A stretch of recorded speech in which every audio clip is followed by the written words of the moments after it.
Assalamualaikum warahmatullahi wabarakatuh. Shalom, Om Swastiastu, Namo Buddhaya dan salam kebajikan untuk kita semua. Kami dari kelompok 9 izin memperkenalkan diri.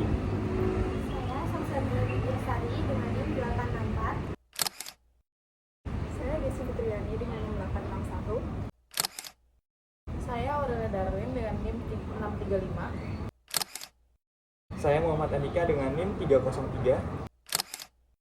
Saya Ditya Pratama dengan NIM 460. Saya Mario Christian dengan NIM 170. Pada kesempatan kali ini, kami dari kelompok 9 akan menampilkan video tentang kepailitan dan PKPU. Stay tune!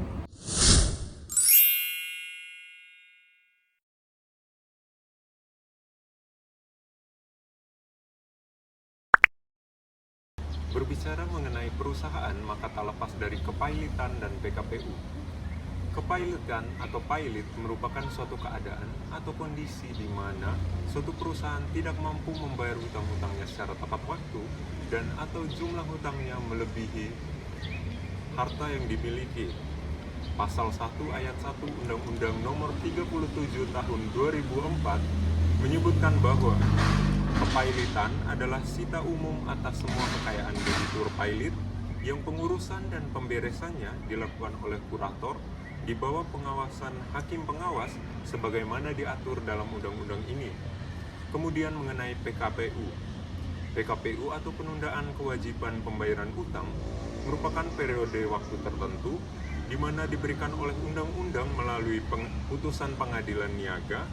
Dalam periode tersebut, baik kreditur maupun debitur diberi suatu kesempatan musyawarah dalam cara-cara pembayaran utang dengan memberikan rencana perdamaian dari utang itu, termasuk restrukturisasi utang tersebut.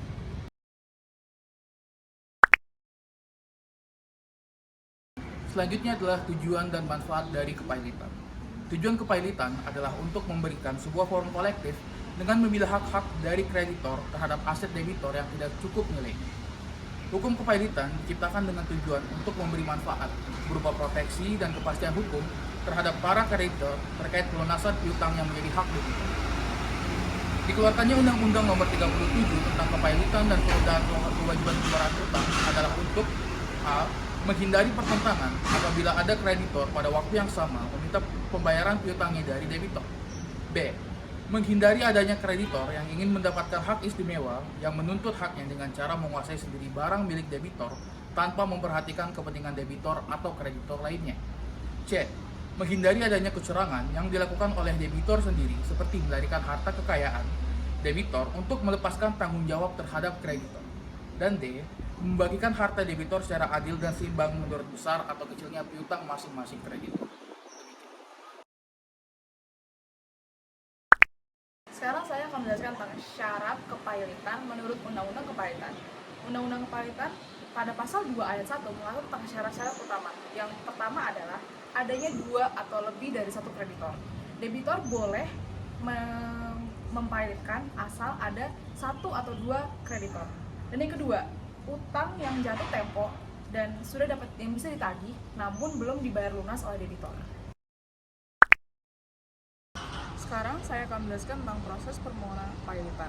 Proses permohonan kepailitan ini memiliki 2 langkah. Yang pertama adalah pengajuan permohonan. Pengajuan permohonan sendiri dapat diajukan oleh debitor sendiri atau lebih dari satu kreditor atau kreditor lebih. Dan permohonan ini dapat diajukan ke pengadilan niaga. Dan yang kedua adalah fakta pembuktian sederhana.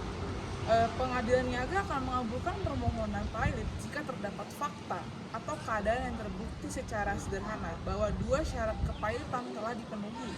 Dan fakta ini termasuk adanya utang yang jatuh tempo dan belum dibayar dan adanya 2 atau lebih dari kreditor.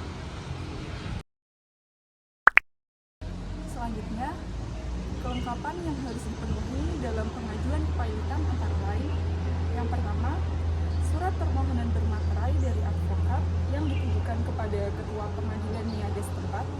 Yang kedua, izin atau kartu advokat yang dilegalisasi pada kepanitiaan pengadilan niaga setempat. Yang ketiga, surat kuasa khusus. Yang keempat, surat tanda bukti diri atau KTP suami atau KTP istri. yang masih berlaku bagi debitur perorangan. Kemudian akta pendirian dan tanda daftar perusahaan yang dilegalisir bagi debitur PT. Kemudian akta pendaftaran yayasan atau asosiasi bagi debitur yayasan atau partner. Kemudian surat pendaftaran perusahaan atau bank atau perusahaan efek yang dilegalisir bagi pemohon kejaksaan atau BI atau Bapeten. Yang kelima, surat persetujuan suami atau istri bagi debitur perorangan. Kemudian berita acara RUPS tentang permohonan pilot bagi debitur PT, putusan Dewan Pengurus bagi debitur yayasan atau partner. Yang keenam, daftar aset dan kewajiban bagi debitur perorangan, neraca keuangan terakhir bagi PT atau yayasan atau partner. Yang ketujuh, nama serta alamat kreditur dan debitur. Prosedur kepailitan. Prosedur kepailitan diatur dalam pasal 6 dan pasal 7 Undang-Undang Nomor 37 Tahun 2004 tentang kepailitan dan penundaan kewajiban pembayaran hutang. Pasal 6, permohonan pailit diajukan kepada Ketua Pengadilan.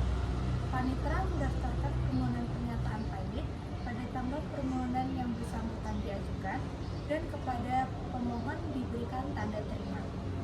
Panitera wajib menolak pendaftaran apabila tidak sesuai dengan ketentuan permohonan bagi institusi. Panitera menyampaikan permohonan pailit kepada Ketua Pengadilan paling lambat 2 hari setelah tanggal permohonan didaftarkan. Waktu mempelajari permohonan dan menetapkan hari sidang dilaksanakan paling lambat 3 hari sejak permohonan didaftarkan. Sidang pemeriksaan permohonan diselenggarakan paling lambat 20 hari sejak tanggal permohonan didaftarkan. Penundaan penyelenggaraan sidang dapat dilakukan oleh pengadilan paling lama 25 hari sejak tanggal permohonan didaftarkan. Dalam pasal 7, permohonan pernyataan pailit dan hal-hal lain harus diajukan oleh seorang advokat. Tidak berlaku dalam hal permohonan diajukan oleh Kejaksaan, Bank Indonesia, Badan Pengawas Pasar Modal, dan Menteri Keuangan. Berikutnya adalah akibat hukum putusan pailit. Putusan pailit memiliki beberapa akibat hukum yang signifikan bagi debitur, kreditur, dan pihak lain yang terkait dengan proses pailitan. Berikut adalah beberapa akibat hukumnya. Pertama, bagi debitur, yaitu kehilangan hak menguasai dan mengurus harta kekayaannya. Kemudian, tidak dapat melakukan perbuatan hukum. Selanjutnya, wajib menyerahkan seluruh harta kekayaannya. Kemudian, dapat diajukan gugatan perdata. Berikutnya, akibat hukum bagi kreditur. Yang pertama, hak untuk menagih piutang. Kemudian, kehilangan hak untuk melakukan eksekusi. Kemudian, menjadi anggota rapat kreditur. Dan yang terakhir, menerima pembayaran piutang. Kemudian, akibat hukum bagi pihak lain. Yang pertama, perjanjian yang terkait dengan debitur dan hak kebedaan atas harta pailit. Berikutnya adalah upaya hukum terhadap putusan pailit. Terhadap putusan pailit, debitur, kreditur dapat mengajukan upaya hukum sebagai berikut. Untuk debitur, dapat melakukan kasasi dan peninjauan kembali. Bagi kreditur, dapat melakukan penundaan pembayaran utang dan perdamaian. Sekian video dari kami mengenai penjelasan tentang kepailitan dan PKPU. Semoga videonya bermanfaat. Jangan lupa like, comment, and subscribe. Dadah!